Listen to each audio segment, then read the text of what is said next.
Petrol और diesel की कीमतों में बढ़ोतरी के लिए कांग्रेस सरकार लगातार केंद्र सरकार की आलोचना कर रही है।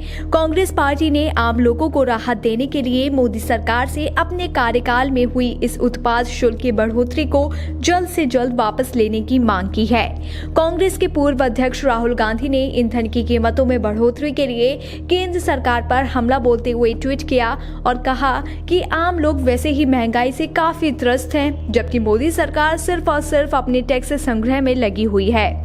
वहीं राहुल गांधी ने केंद्र सरकार और आरएसएस पर कमेंट करते हुए कहा कि नागपुर के लोग तमिलनाडु का भविष्य बिल्कुल भी तय नहीं कर सकते हैं। मोदी सरकार पर कांग्रेस का जोरदार वार देश में पेट्रोल और डीजल की कीमतों में बढ़ोतरी के एक दिन बाद सामने आया है। इस हफ्ते में अब तक 4 बार पेट्रोल डीजल के दाम बढ़ाए जा चुके हैं। इस मामले पर कांग्रेस के प्रवक्ता अजय माकन ने कहा 85.70 रुपए प्रति लीटर और डीजल की कीमत 75.88 रुपए प्रति लीटर के स्तर पर पहुंच चुकी है, जो आम लोगों के लिए ठीक नहीं है। अजय माकन ने आगे ये भी कहा कि पिछले 6.5 सालों में सिर्फ पेट्रोल और डीजल के उत्पाद के शुल्क में बढ़ोतरी कर मोदी सरकार पूरे 20 लाख करोड़ रुपए एकत्रित कर चुके हैं। इसमें सबसे बड़ा सवाल ये है कि ये 20 लाख करोड़ रुपए आखिर कहां गए? क्या ये रुपए मोदी के पूंजीपति मित्रों की जेब में चले गए? बता दें कि ये ऐसे तीखे सवाल हैं जिसका जवाब कांग्रेस केंद्र सरकार से जानना चाहती है।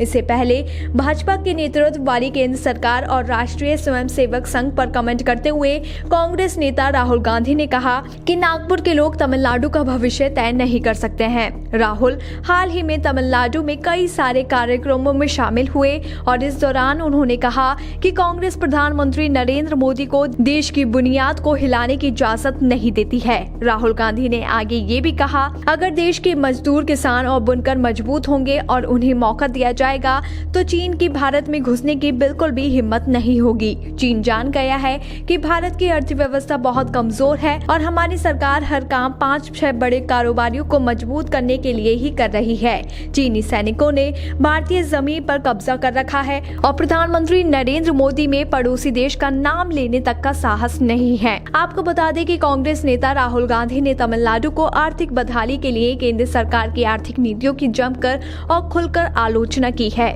उन्होंने कहा है कि नरेंद्र मोदी आम जनता को कंट्रोल नहीं कर सकती और न ही ब्लैकमेल कर सकते हैं, जैसा कि वे राज्य सरकार के साथ इस समय कर रहे हैं। पूर्व कांग्रेस अध्यक्ष ने तमिलनाडु के ईरोड जिले में लोगों को संबोधित करते हुए कहा कि ये राज्य में पहले उत्पादन और औद्योगिक केंद्र हुआ करता था, लेकिन नरेंद्र मोदी की नीतियों के चलते अब वह स्थिति भी खत्म हो गई है। BBPN की रिपोर्ट।